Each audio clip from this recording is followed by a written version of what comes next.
Acho que eu conheço todo mundo, assim, né? Talvez alguns mais, outros menos, assim, um pouco. A Larissa também, na verdade, conhece. Não sei.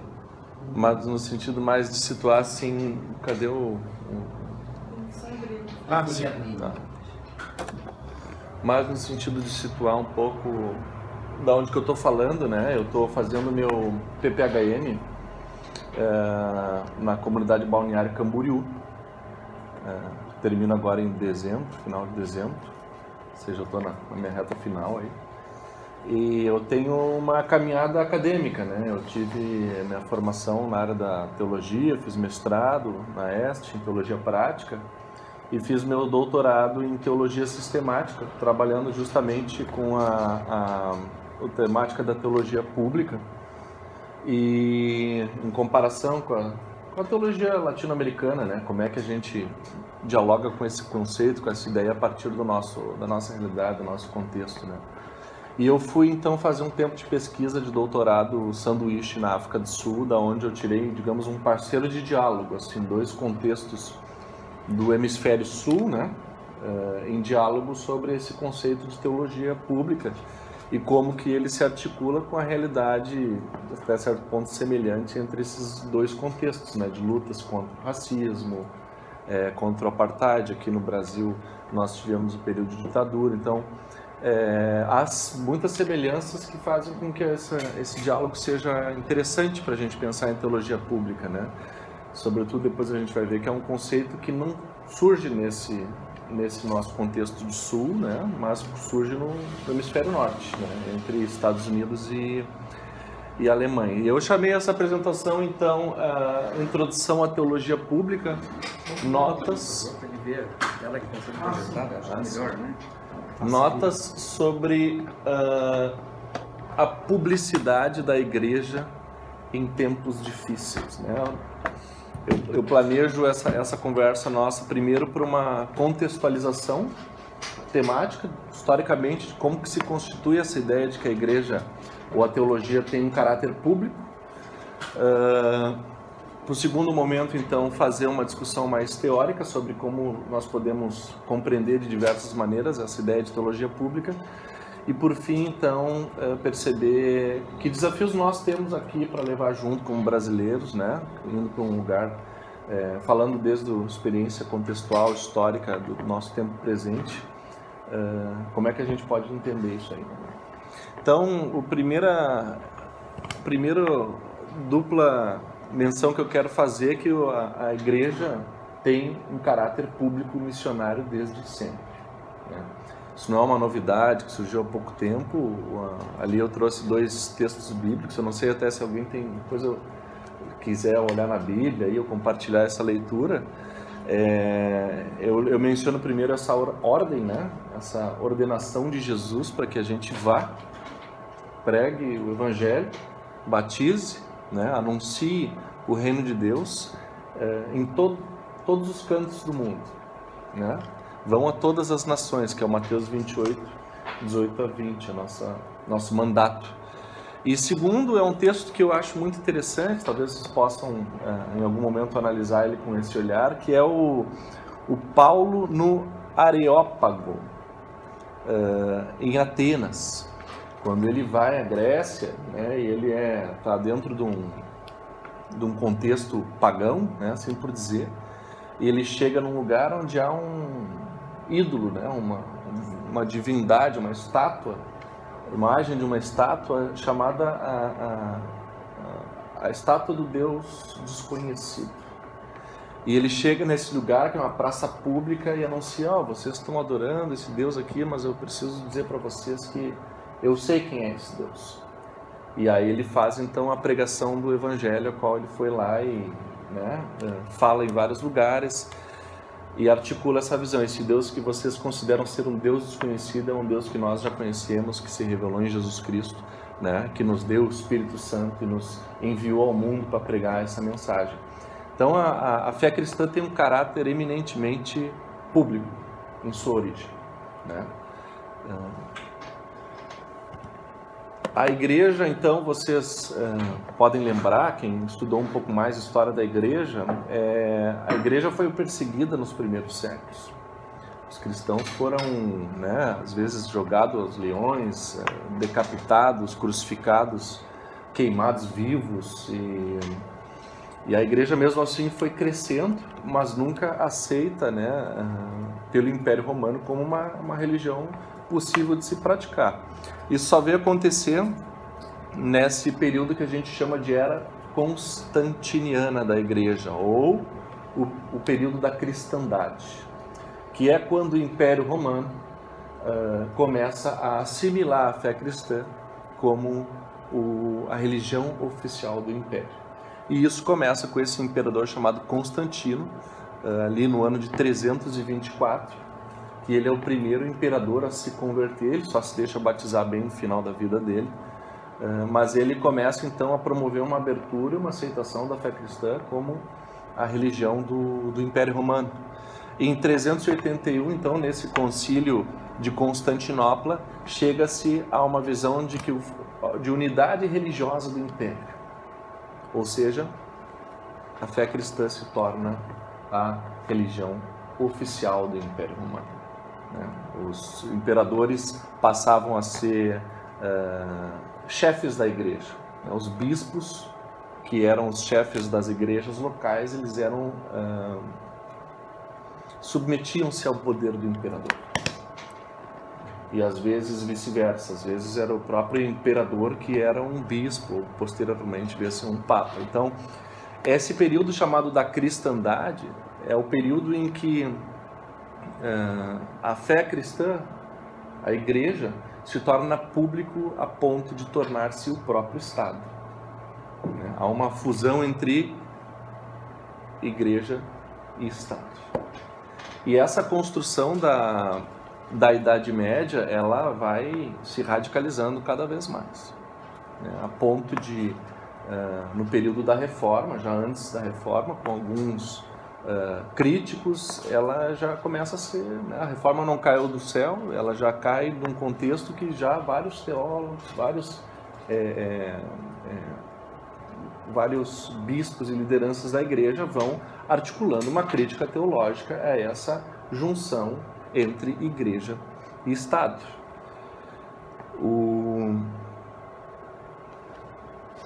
O renascentismo, então, pulando um pouco, né, não vou trazer tantos detalhes históricos, mas assim, mais marcando períodos e datas assim, mais importantes. O renascentismo do século XV, né, que surge na Itália, em Florença principalmente, ele é um movimento cultural que redescobre o ser humano como centralidade. Toda a compreensão da humanidade, que surgiu na Idade Média, colocava o ser humano como sofredor, como submisso à igreja, como submisso à vontade de Deus. Aquela noção que ainda estava presente na teologia luterana, por exemplo, de que nós somos ou servos do diabo ou servos de Deus, né? Nós estamos sujeitos a uma batalha entre forças teológicas, do Deus ou o diabo. Aqui no renascentismo, o ser humano começa a ser redescoberto como uma coisa boa. E eu até esqueci de botar uma imagem que eu gosto de mencionar, é a imagem da Mona Lisa, né? Vocês lembram da Gioconda? A Gioconda, a Mona Lisa, ela é, digamos assim, a descrição iconográfica da nova percepção do ser humano que surge com o renascentismo, né? Ela é totalmente equilibrada, os olhos estão na mesma altura, o nariz bem no centro, né? A visão da beleza humana sendo ressaltada num contexto em que a arte só descrevia Deus, né? O ser humano sempre sujeito a demônios, pinturas religiosas, Santa Ceia. O próprio Leonardo da Vinci, né, faz o homem, como é que chama? O homem vesuviano, né? Vetruviano, né, que é a descrição perfeita da humanidade, a humanidade como completamente equilibrada. Então, no renascentismo, que é o século XV, começa-se a reconstruir a ideia de que não, nós precisamos resgatar a centralidade do ser humano, e nisso a gente vai afastando uma visão teocrática da realidade. Deus e a igreja que o representa já não podem estar mais tão no centro da compreensão sobre a vida, né, em todas as suas facetas. E aí a gente vai para a Reforma Protestante do século XVI, em que Lutero ele favorece o desenvolvimento dessa ideia quando ele recupera essa ideia de consciência, né? Lutero se coloca diante da autoridade da Igreja, né, lá na Dieta de Worms, e diz: eu não posso ir contra a minha consciência.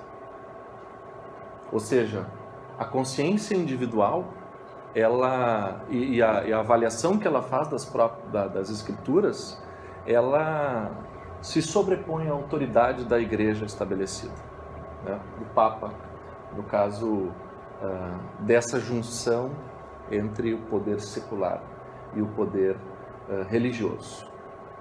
Lutero começa a criar caminhos, não só ele, né, ele também, mas criar caminhos teológicos para a gente compreender que precisamos ter um certo afastamento, um certo distanciamento em relação ao poder secular. Se nós formos pegar o tema da igreja esse ano, no ano passado, ele traz uma contribuição de Lutero à compreensão que nós temos sobre o nosso papel enquanto igreja no mundo, que é composto de política, é composto de economia, e como é que nós devemos nos relacionar diante disso. Nós não somos nem política nem economia, nós também circulamos nessa esfera, mas como igreja nós temos um papel autônomo, que se relaciona criticamente em relação com o Estado e com os modos de produção econômicos, né? Depois do Lutero e da Reforma Protestante, vem então o cartesianismo, que é o desenvolvimento da ciência, da racionalidade, a centralidade desse aspecto, né? E não mais da determinação religiosa. Então, não é mais a igreja que define o que pode ser aceito, se a teoria é heliocêntrica ou não é, né? Não é mais a igreja que tem o poder de determinar isso. Agora é a ciência, a racionalidade, a capacidade desse ser humano que se torna central para a modernidade, definir o que pode ser considerado verdade ou não. É a ciência e a razão. E aí eu trago vários autores ali também a título de exemplo, né? O próprio Thomas Hobbes, que escreve Leviatã e começa a compreender como que nós precisamos pensar também no universo da política, como que essa mentalidade ela afeta a ideia de Estado que se tem em Leviatã como esse Estado autoritário, né, que deve ser desconstruído. E a partir dali, então, vai surgindo isso que a gente reconhece como liberalismo político, ou seja, a constituição dos Estados modernos, que são, via de regra, democráticos, de alguma maneira. A democracia vai se constituindo a partir do início da modernidade, e são laicos, ou seja, não são mais tão fortemente determinados pelo poder religioso. Felipe, o príncipe vem dessa época? Sim. Liberalismo político, né? Então é ali que surge toda a concepção de Estado moderno contemporâneo que a gente tem, surge com a modernidade, né? Depois tu vai falar sobre isso, talvez pode buscar na história um pouco da origem dessa visão, né? No século XVIII a gente tem o Immanuel Kant, o surgimento disso que veio se chamar muito importante para a Alemanha, né? Para entender, inclusive, o pensamento alemão é o iluminismo, né? Aufklärung, que é o quê? É a época em que o pensamento humano é quase que divinizado, para a gente usar essa linguagem, né? É a nossa capacidade de criticamente pensar. Então, os alemães são muito racionais. Tudo tem que ser colocado sob a razão, não tem uma autoridade que vai definir, que vai determinar. É o nosso pensamento crítico que vai, né? E nós temos condições de usar a nossa razão, todos nós temos acesso à racionalidade, então vamos sentar, vamos dialogar, vamos colocar as coisas na mesa, né? Enquanto a gente já tem resquícios de uma cultura muito mais autoritária, mais centralizadora em virtude da nossa experiência colonial, mas a gente vai passar um pouco também pela nossa constituição do nosso modo de pensar, né? Ali, a partir do iluminismo, surge então essa Revolução Francesa, essa noção de direitos humanos, né? direitos dos homens, como dizia na Revolução Francesa ali, que é o quê? Ó, a humanidade, ela não é mais o religioso que estabelece a valoração da dignidade humana, mas todo ser humano inerentemente tem valor, precisa ser respeitado, tem seus direitos natos, né? E aí a gente começa a caminhar para uma perspectiva de humanismo que caracteriza o surgimento dos estados modernos contemporâneos. No século XIX, então, é o século da Revolução Industrial, das revoluções industriais, melhor dizendo, em que o capitalismo, que é o modo econômico, né, o modo de produção econômico que se constitui a partir da modernidade, com a racionalidade como um grande centro da compreensão de como as coisas devem funcionar, como a sociedade deve se organizar, o capitalismo ele leva isso a cabo na Revolução Industrial, com a técnica sendo o centro digamos assim, da concepção de funcionamento da sociedade, né? A técnica. Então, a maquinária aparece, o ser humano torna-se só aquele que gerencia o maquinário, porque o sistema produtivo é todo racionalmente compreendido.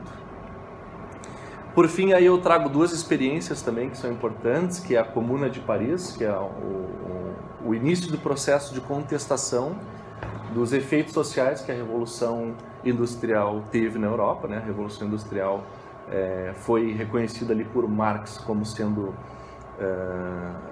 ele reconheceu as regras inerentes desse capitalismo que surgiu e fez a crítica dizendo, esse capitalismo ele gera desigualdade, ele desumaniza o trabalhador, né? Ele coloca a técnica, a máquina e os proprietários dos meios de produção num lugar centralizado, e isso está gerando pobreza, miséria e desgraça para a vida do povo pobre. Então, o que acontece? Começa a se organizar nesses movimentos contestatórios em relação ao capitalismo, como em Paris, na Comuna de Paris, e mais tarde, então, já chegando no século XX, 1917, a Revolução Socialista na União Soviética. Então, para descrever um pouco do percurso, porque o socialismo, o marxismo ainda estão muito intimamente ligados com o desenvolvimento do pensamento ocidental moderno, né? O Karl Marx ele é um representante lá da ponta do desenvolvimento desse pensamento que começou a surgir lá na Reforma Protestante, lá no Renascentismo, com o Iluminismo. Então, ele está em diálogo com todas essas fontes, esses autores que conceberam a sociedade do jeito que ela é, né? Então, dando um pulo para o universo religioso, né? Eu fiz uma contextualização histórica e analisando um pouco o universo religioso. O que acontece? O desenvolvimento da modernidade, do iluminismo, leva progressivamente ao desaparecimento da religião, a um processo chamado secularização. Foi o Max Weber, no século XIX, 1830, 1840, que formulou essa expressão, disse assim, de acordo com a lógica racional e o desenvolvimento da sociedade moderna, nós vamos caminhar progressivamente por uma diminuição do poder da influência religiosa, né? A razão está tomando conta, ela está entrando para a vida política, para a vida econômica, para a vida cultural, né? Nós já estamos educando as pessoas dentro de uma mentalidade racionalista, então a tendência agora é o desaparecimento da religião, é a secularização da vida, né? Que é o completo afastamento da religião do espaço público. Secularização acaba fazendo isso. Ela coloca a religiosidade de cada um na sua esfera privada, ou seja, pode ser budista, umbandista, o que tu quiser, cristão, protestante, católico, mas vivencia a tua fé no teu ambiente privado. No trabalho, nós não temos religião que determina, no Estado nós não temos religião que determina, na educação nós não temos religião que determina. Então esse é o processo de secularização. Essa sociedade, aí só para mencionar um pouco, né, foi nesse contexto que surge um pouco desse grande debate que até hoje a gente tem, né, entre ciência e fé, né? Qual é que é o papel da fé, onde é que é a ciência que fala? Então tem todos esses debates que acontecem nessa época, criacionismo ou darwinismo, né? Todos esses debates estão, digamos, emoldurados por esse desenvolvimento histórico-social. E no campo da teologia eu gosto de mencionar, até esqueci de trazer, Eu gosto de mencionar o Rudolf Bultmann, né, que é um teólogo luterano bem conhecido, aquele livrinho que ele escreveu da demitologização, não sei se vocês conhecem esse livro. Nesse livro ele adere um pouco, ele e tantos outros, né, aderem a essa ideia de que nós precisamos avaliar os conteúdos da fé desde a perspectiva da racionalidade, e isso vai nos levar a desconstituir os mitos, né? Jesus andou sobre as águas, e toda essa visão mitológica que está presente no pensamento antigo, né, que está no tempo bíblico, isso tudo a gente tira, desconsidera e guarda da fé aquilo que é o querigma, central, o anúncio central da fé cristã, que é Jesus Cristo, o Cristo. Então tira todo o resto, a gente só vai anunciar o Cristo dentro, né, ou em diálogo com as ciências modernas, com a antropologia, com a história, com a filosofia e todas as outras disciplinas acadêmicas que acabam pensando a sociedade, né? Esse desenvolvimento do Ocidente, principalmente, que se projetou colonialmente sobre nós recebemos o Ocidente a partir de uma experiência colonial, nós, a África, a Índia e todos os países que foram colonizados, então se tornou um pensamento majoritário a partir de uma imposição violenta, né? Ele veio a culminar com as duas grandes guerras. Na primeira metade do século XX, de 14 a 18 a Primeira Guerra Mundial, de 39 a 45 a Segunda Guerra Mundial, e ali houve então um colapso de uma percepção de desenvolvimento do ser humano, né? da humanidade, da centralidade do ser humano. A partir dali, a teologia, a filosofia e todas as ciências humanas começam a fazer um questionamento profundo sobre as premissas do pensamento moderno. Então a gente vai ter o desenvolvimento de teologias políticas, por exemplo, na Europa. Eu trouxe o exemplo do Jürgen Moltmann, que já em 1960 está escrevendo seus textos, né, na teologia política. O que ele diz? A teologia e a igreja precisam dizer uma palavra crítica em relação ao que acontece no mundo. Nós precisamos ter um papel de diálogo com o que está acontecendo. Ou seja, depois de uma completa esterilização religiosa, agora a religião começa a voltar a fazer sentido como um parâmetro de valores, de princípios éticos, né, inclusive normativos, que às vezes nos levam a dizer, nós precisamos nos erguer e falar uma palavra crítica em relação ao que o Hitler está fazendo. Nós precisamos nos erguer e falar uma palavra crítica em relação a essa beligerância das guerras, né? Ali começa a surgir então as Nações Unidas e todo esse aparato da sociedade ocidental, quase que pós-moderna, né? numa nova percepção de que o projeto anterior, que colocava o ser humano como tão central, ele de certa maneira falhou. E principalmente na América Latina, a gente tem a nossa versão de desenvolvimento teológico, de visão de igreja, a partir da segunda metade do século XX, que são essas teologias sociais, essa visão social, né? Nós, no Brasil principalmente, eu vou sempre focar no Brasil, nós tivemos um desenvolvimento industrial nessa primeira metade do século, que foi a nossa, digamos, revolução industrial, que gerou diversos processos sociais como urbanização, criação das grandes cidades brasileiras, o êxodo rural, né? A necessidade de ter trabalhadores nas fábricas, a criação das grandes empresas públicas de mineração, de petróleo, né? O desenvolvimento, criação de Brasília, as grandes cidades, né? O processo de urbanização, de desenvolvimento industrial. Até me lembro do Juscelino Kubitschek com os 50 anos e 5, né? Uma visão de que nós precisamos desenvolver, né? Criar o capitalismo aqui no Brasil, esse capitalismo industrial. E esse foi um processo baseado em muita desigualdade, né, em muito desequilíbrio de acesso ao poder e democracia, que criou então uma crise social profunda na América Latina, uma pauperização do trabalhador, uma alienação da sua realidade de campo, de onde veio, né? O Brasil foi um país agrário durante quase toda a experiência colonial, inclusive durante o início da República. E aí esse contexto de muita pobreza nas favelas, né, e tudo mais. Então é nesse contexto que surge um tipo de pensamento teológico que se choca e se revolta com as desigualdades sociais e econômicas, né? Então, assim, pegando um pouquinho esse ponto aí da religião e espaço público no Brasil. Como é que é o histórico, né? Eu fiz a narrativa do desenvolvimento do pensamento, principalmente com uma visão colocando a Europa no centro do desenvolvimento da modernidade. Só que o nosso processo não foi exatamente o mesmo que o da Europa. Como é que aconteceu no Brasil? Nós fomos colonizados pelos portugueses, ou seja, uma colonização ibérica posterior à Reforma Protestante, né? Ou seja, o que veio para o Brasil não foi a percepção reformada, protestante, evangélica, que tomou conta das mentalidades na Europa e que, como Max Weber chamou na Ética Protestante, espírito do capitalismo, a mentalidade protestante estava centralizada ali dentro do desenvolvimento do capitalismo. O que aconteceu no Brasil foi que o pensamento ibérico da contra-reforma veio para cá. Uma visão,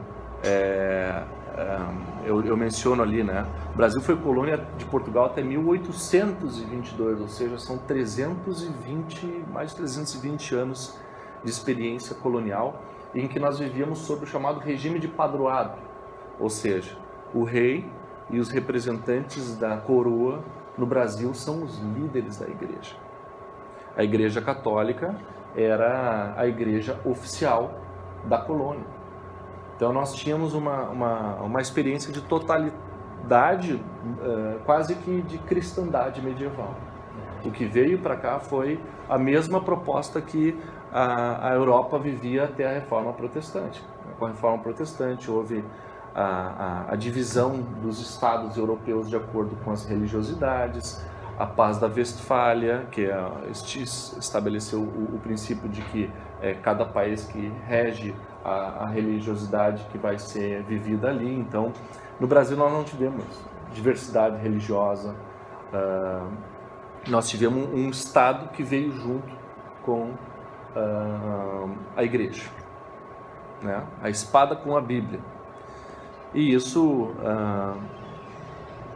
então, foi criando o que a gente veio a reconhecer como uma matriz religiosa brasileira, que é o catolicismo, e principalmente um catolicismo desacompanhado. Não é que veio o grande aparato da igreja, bispos, padres, criaram dioceses e tudo mais, não.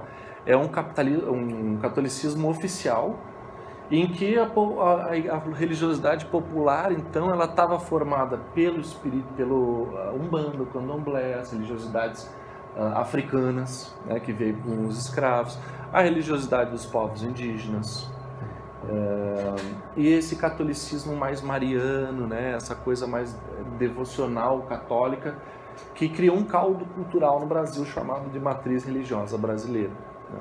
E isso foi correndo livre, leve, solto, até desenvolver quase que um catolicismo próprio brasileiro, diferente do catolicismo europeu, que foi regrado, foi regulamentado a partir da segunda metade do século XIX, 1830, 40, 50, quando a Igreja Católica disse: não, o Brasil está muito grande, é uma potência muito grande, tem uma perspectiva de desenvolvimento muito forte, nós precisamos regulamentar o catolicismo, tirar essas práticas do catolicismo popular, essa crença em espíritos, né, esse negócio todo. Na verdade, eles usaram a religião para impor a religiosidade que eles trouxeram juntos, que criou esse bolado todo. Aí a Iemanjá, que era da religião de origem deles, virou a Nossa Senhora, o Ogum, o Oxum ali virou o São Jorge. Então teve todo esse processo sincrético de adaptação das mentalidades, porque o catolicismo se impôs, e principalmente a partir desse processo de romanização, que daí criaram dioceses, colocaram bispos, colocaram os clérigos, afastaram de dentro da igreja as práticas do catolicismo popular, que entraram também de novo para dentro de casa. E foi justamente na época em que iniciou a colonização alemã, 1824, os alemães, né, italianos, poloneses, começaram a chegar aqui no Brasil, trazendo a sua diversidade religiosa. Vinham católicos, vinham protestantes, evangélicos, reformados. Só que o Brasil vivia num regime de catolicismo oficial. O que acontecia, as nossas práticas religiosas não podiam se expor publicamente. A gente não podia ter cruz no templo, não podia ter sinal da igreja religiosa, os nossos casamentos não tinham validade civil, nós não podíamos fazer transmissão das heranças e dos bens, das posses, porque os nossos ritos religiosos não tinham o poder oficial diante do Estado que tinha, né? Nós fomos perseguidos por causa da língua. Então, a Igreja Luterana sofreu muito sob um regime de imposição de uma religião oficial. E nós fomos então responsáveis por batalhar muito, né, os nossos antepassados, pelo desenvolvimento de uma ideia de Estado, de país, que respeitasse a diversidade religiosa, que fosse laico, né, e assim por diante. Então, em 1889, quando a monarquia cessa e nós, então, através de um golpe militar, entramos num período de república, ali, então, os ideais republicanos europeus mais ou menos começam a caracterizar a constituição do Estado moderno brasileiro. Então, ali, pela primeira vez, a Constituição, acho que de 1891, caracteriza o Brasil como um país sem religião oficial. Pela primeira vez, então, nós podemos colocar a cruz no templo, essa coisa toda, né? Vivenciar a nossa religião no espaço público, no fim das contas, né? E a partir disso, então, né, começa-se a haver um aumento da pluralidade religiosa, né? Os imigrantes japoneses vieram trazendo essa religiosidade.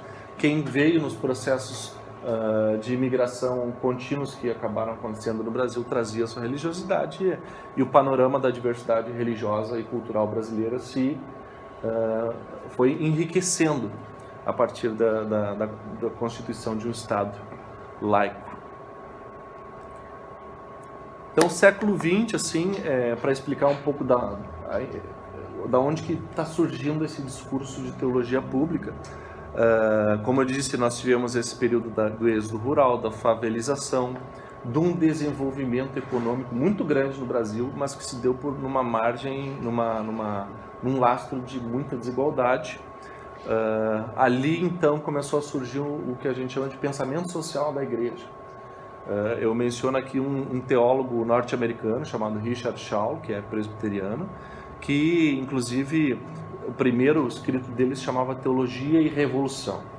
Ele achava que nós precisávamos fazer uma revolução como os países socialistas fizeram para desconstruir essa estrutura capitalista da sociedade brasileira, latino-americana, que criava um capitalismo tão desigual.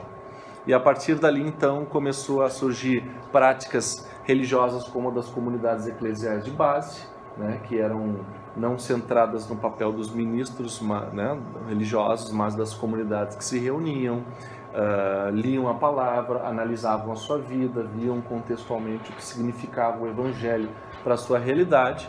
E é nesse contexto, então, que surge esse pensamento de colocar o pobre como foco da igreja. Então, lá no Concílio Vaticano II, que foi de 1959 a 1962, esse pensamento tomou forma como normativo dentro da Igreja Católica.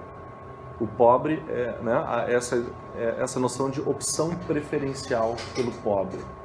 Isso se tornou muito forte nas CELANs, que são as conferências episcopais latino-americanas. Os bispos da América Latina aderiram a essa percepção muito fortemente e, por sua vez, começaram a criar todo o desenvolvimento de um pensamento teológico latino-americano com base na centralidade do pobre e da crítica à produção da miséria e da pobreza como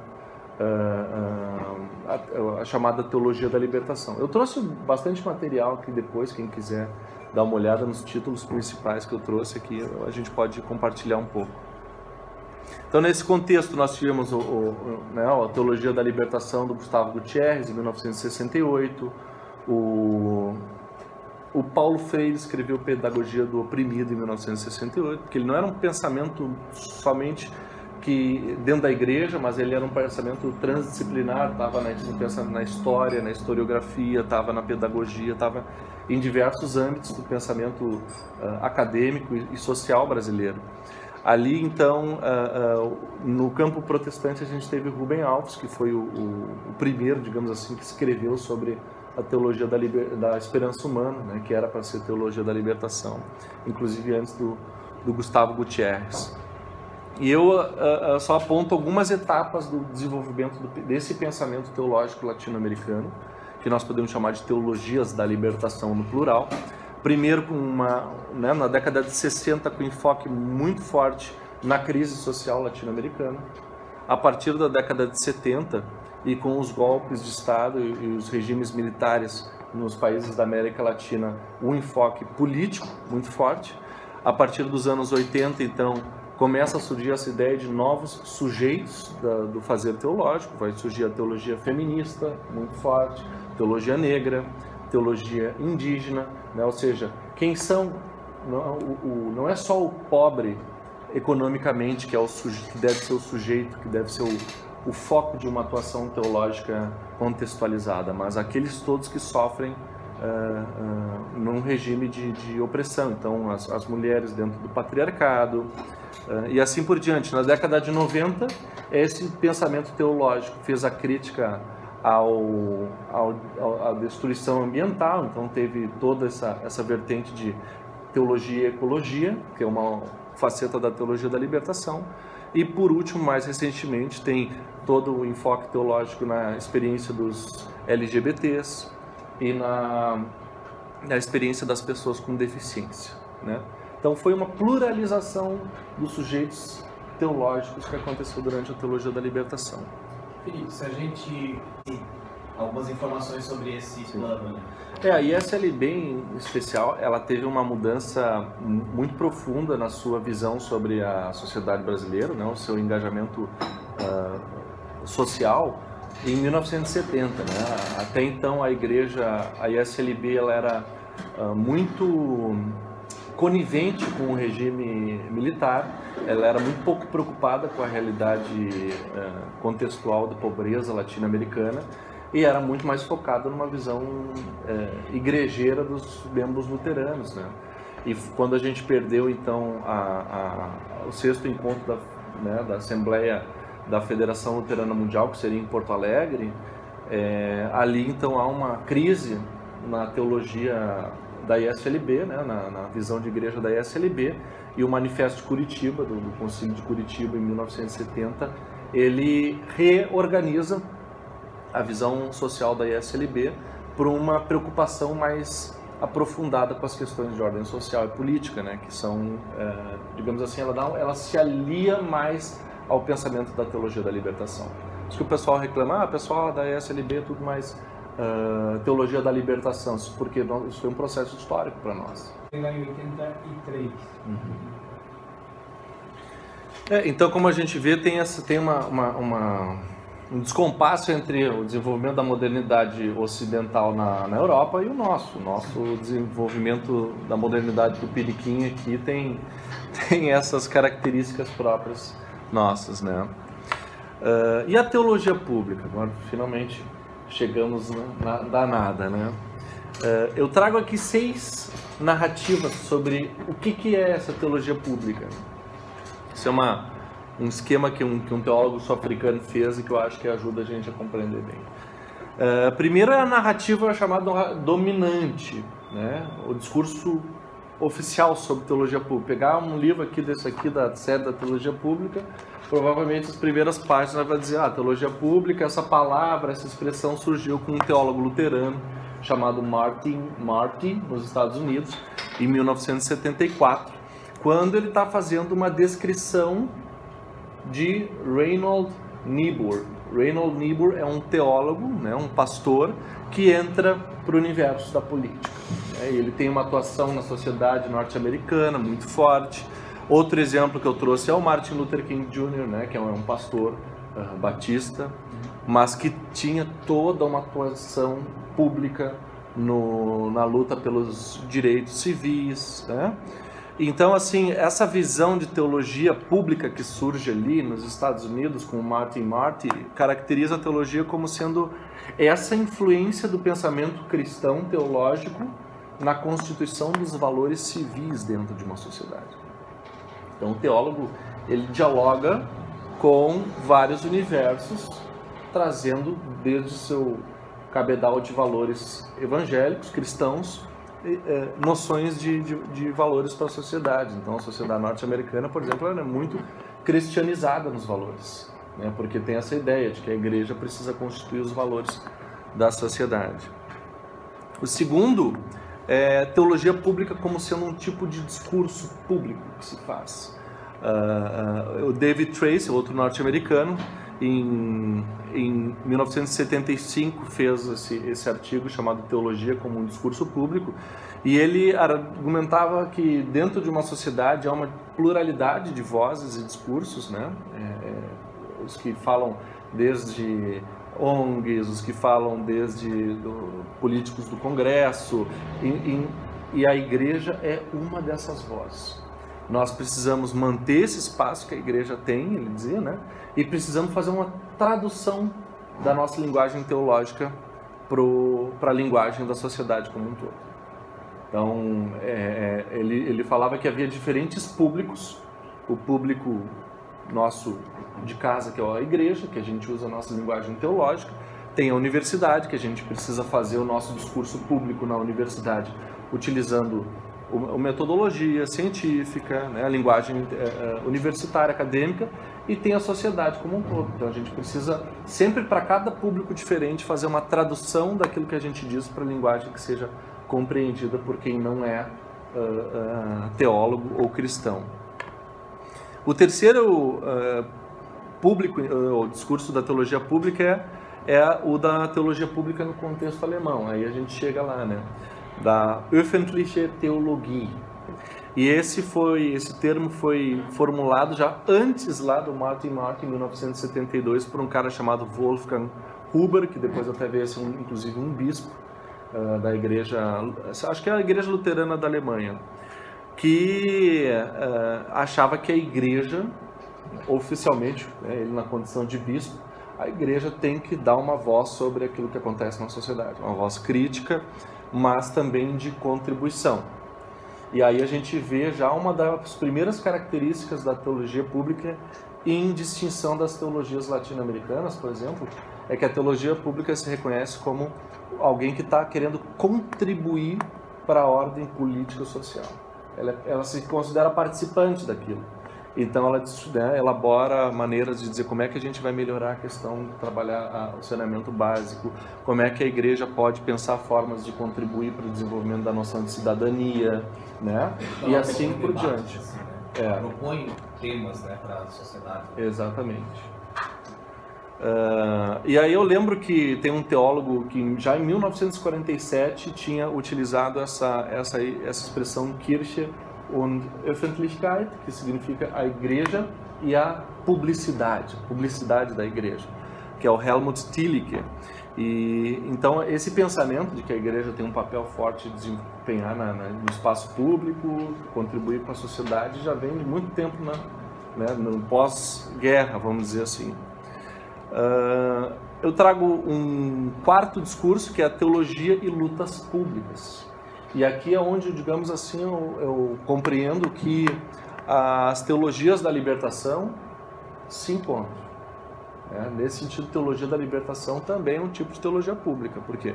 Porque está falando desde a nossa leitura do Evangelho para a realidade econômica, social, para as questões da sociedade da sua época, no seu contexto. Então, não tem como a gente considerar, ainda que não se use essa nomenclatura, que a teologia da libertação não tenha um caráter eminentemente público.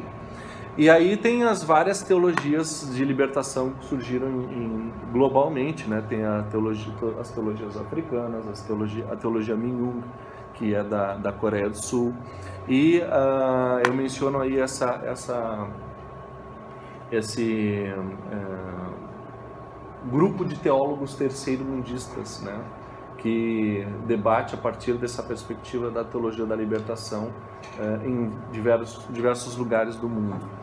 O quinto ponto que eu trago, já atualizando um pouco mais o discurso, é teologia e vida no mundo global. Já é uma discussão sobre o papel da globalização, como que as instituições globalizadas se organizam e como que a gente, enquanto igreja, se organiza para responder às demandas globais. Nós precisamos nos articular em redes. Então, todos esses grandes organismos ecumênicos internacionais têm um tipo de abordagem pública, uma resposta aos desafios contextuais. Na África do Sul, em 68, o Conselho Mundial de Igrejas emitiu um documento sobre racismo, né, sobre desmatamento, sobre crise ambiental. Então, a igreja, né, ecumênica, internacional, globalizada, se manifestando diante dos desafios que também são globalizados, né? E, por último, essa reflexão sobre o retorno da religiosidade para o espaço público. A gente passou, ali na descrição que eu fiz, por um período de secularização da cultura moderna, né, que não deu muito certo no Brasil, porque nós fomos medievais até o século XX, mas a secularização que chega num ponto e que começa a ver o retorno do religioso. Então surge com muita força os fundamentalismos religiosos no espaço público. Um evento marcante é as Torres Gêmeas e a perseguição que se tem ao fundamentalismo islâmico, né? Toda a sociedade ali, os Estados Unidos e a Europa começam a ir atrás, né? Condenar o fundamentalismo, uma crítica aos muçulmanos na Europa. E aí a gente vai vendo que o fundamentalismo religioso dá essa roupagem para uma visão mais contemporânea de teologia pública. Então, a teologia pública, só resumindo, nós não podemos dizer que tem um conceito pronto, fechado, único sobre o que ela é, né? Chega a dizer, que bom, agora já aprendi. Não, a teologia pública tem várias facetas, tem um desenvolvimento histórico, tem ênfases diferenciadas né? Na Europa, nos Estados Unidos, são ênfases próprias e, inclusive, vão mudando de acordo com o tempo. Riscos de uma teologia pública, né? Teologia, e aí eu trago exemplos, né? Até trouxe o livrinho aqui que eu estou trabalhando com ele agora, sobre o Dietrich Bonhoeffer, né? Que contestou já naquela época o vínculo que as igrejas, inclusive as igrejas evangélicas, a igreja católica também na Alemanha, fez com o regime nacional socialista, né? O regime nazista tinha inclusive um ministério das igrejas, né? Como soa parecido com o que está acontecendo hoje, de botar ministros evangélicos no STF. É esse tipo de vinculação em que a igreja começa de novo a reconquistar um espaço dentro do Estado e, evidentemente, ela vai se tornando uma perspectiva de igreja normativa. Quem discorda começa a ser regulamentado, porque o Estado tem um papel regulamentador. Então, Dietrich Bonhoeffer sai da igreja, ele cria a igreja confessante, que se manifesta contra essa junção entre igreja e Estado. Na África do Sul, as igrejas reformadas, né, com uma ideia de teologia pública, constituíram o regime de apartheid. O regime de apartheid tinha uma justificativa teológica, né? Então isso foi um tipo de teologia reformada, né, calvinista, muito bem constituído. Inclusive, a proposta da construção do apartheid surgiu dentro de uma faculdade de teologia, né? É uma teologia pública. Uma teologia pública que faz uma distinção violenta, e quando tu dá, então, o poder na mão do Estado, o seu aparato militarizado, aí a teologia está com a espada na mão, né? A igreja com a espada na mão. E esse retorno à ideia de cristandade medieval que a gente está observando no Brasil, né? Uma teologia pública evangélica, né? Porque nós precisamos conquistar os espaços no Estado, nós precisamos constituir uma bancada mais forte, nós precisamos ter mais deputados, nós já estamos indicando ministros, né? Ministro daquilo, ministro disso. A igreja precisa, né? Nós precisamos trazer para o Ministério da Educação uma visão cristã, nós precisamos levar para o Ministério dos Direitos Humanos uma pastora, né, que ela que vai dizer o que é direitos humanos e o que não é. Então, é uma visão, de novo, de retorno a uma teologia casada com o Estado, né? E eu trouxe esse termo bancada fundamentalista porque eu acho muito injusto falar de bancada da Bíblia, né? Porque nós somos também gente da Bíblia, né? A gente também trabalha com a Bíblia, né? Nós precisamos contestar isso. Nós não podemos dizer que a Bíblia é só isso, né? Essa bancada não é uma bancada da Bíblia, é uma bancada fundamentalista, né? Por isso que nós temos uma palavra diferente para dizer em relação a essa visão medieval e retrógrada, né, que eles têm de sociedade. Então, a teologia pública ela se torna perigosa, extremamente perigosa, quando, de novo, ela se encontra com o Estado, né? Nós precisamos resguardar a diferença da igreja em relação ao poder constituído. Não deixar de falar sobre a sociedade, mas não assumir enquanto igreja, né, como indivíduos todos podem, né, abdicando um pouco. É uma das preocupações deles, né? A questão da extrema-direita, assim, que eles devem ser muito mais. Não, eu acho que lá, né, vocês vão se deparar talvez bastante com isso, é o ateísmo, né, uma visão de que não tem religião nenhuma, que é um pouco menor, bem menor do que lá. Nós também temos outras diversidades religiosas, o Brasil é o país mais espírita do mundo, né, então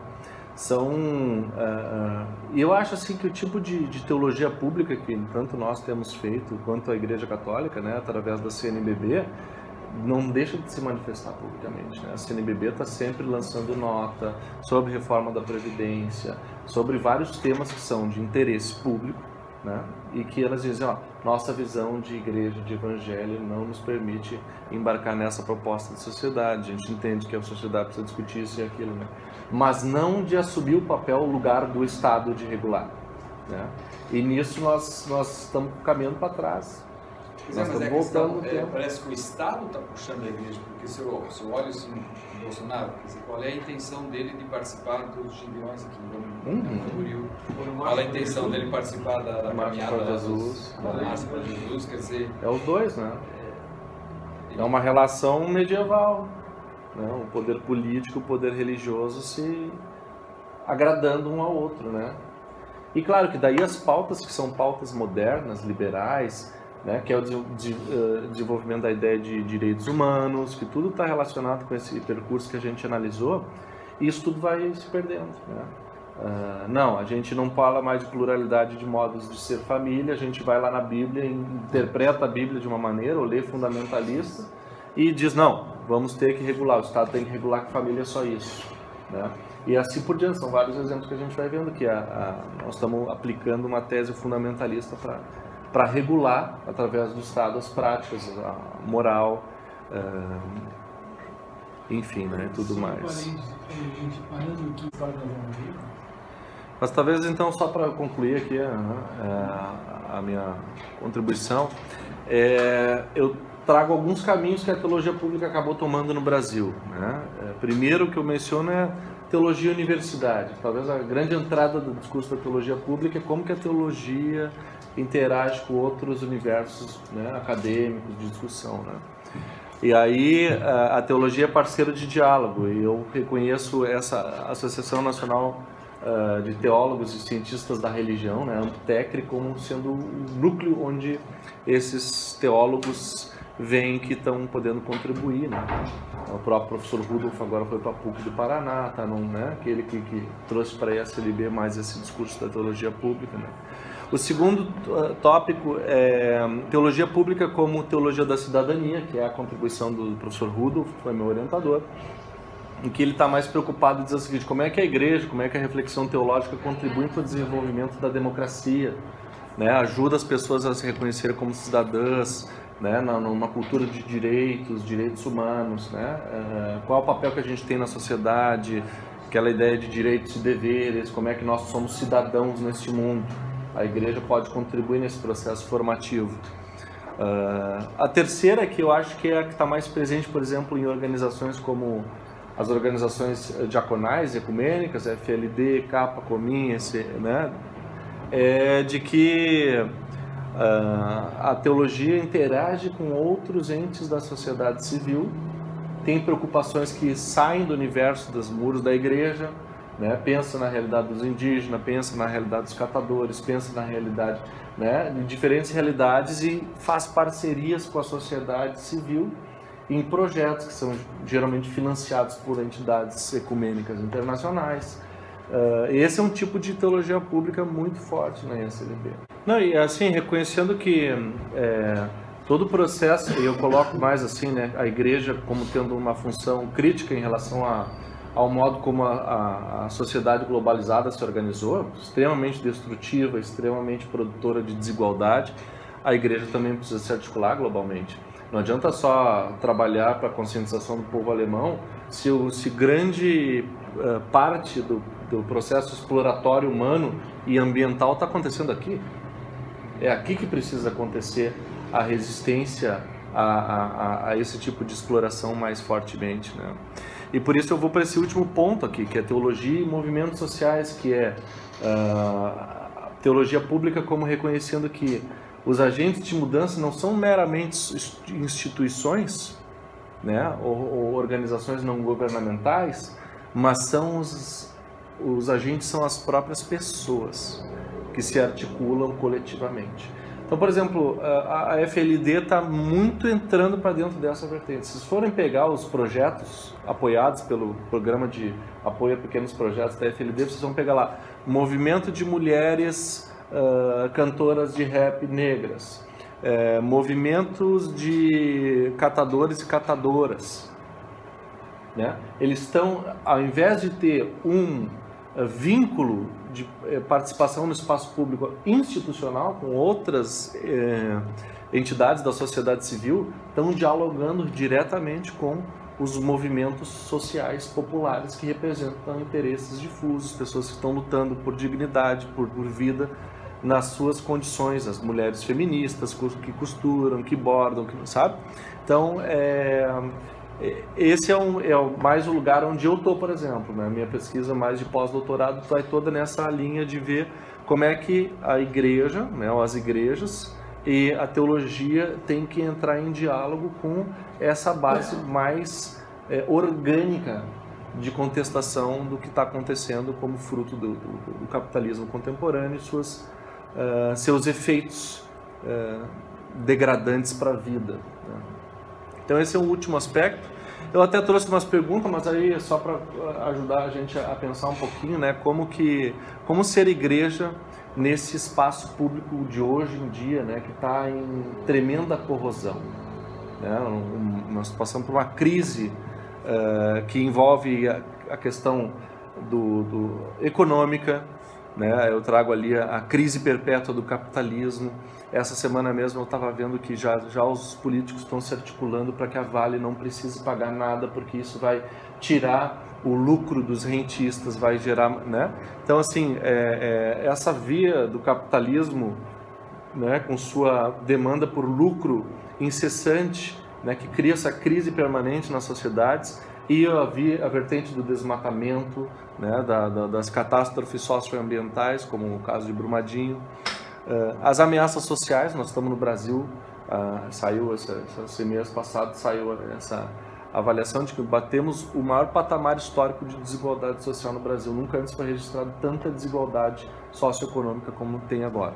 Ou seja, a crise como fator de radicalização de uma estrutura que produz desigualdade social.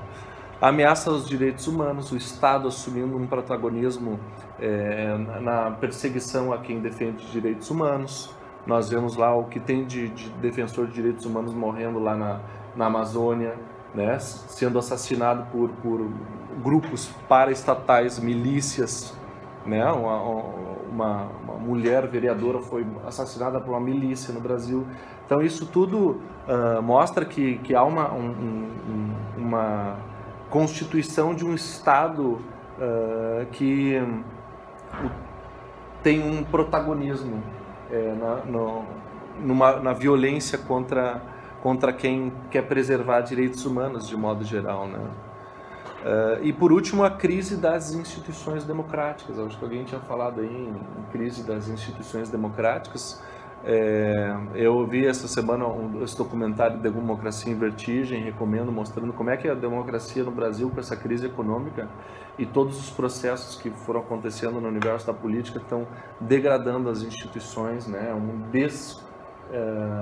Uma avaliação de que os políticos já não têm mais representatividade, o Congresso, né? Tem gente que quer que feche o Congresso, tem gente que acha que o STF é um bando de comprado, de vendido, e assim por diante, né? Então, agora a crise última é essa de que a gente não sabe se a justiça está a serviço de um projeto político ou não está. Está em questionamento isso, que é uma coisa que há 20 anos, ainda que pudesse existir, não estava tão flagrantemente presente nas nossas notícias diárias, né? Então eu acho que são indícios de que esse espaço público que a gente batalhou tanto para constituir, ele está sendo ameaçado de vários lados. Como é que nós, como igreja, respondemos a esse processo contemporâneo de degradação do espaço público? Então essa é a minha contribuição com todos vocês aí. Obrigado. A gente pode ganhar esse PowerPoint? Claro. Está aqui já.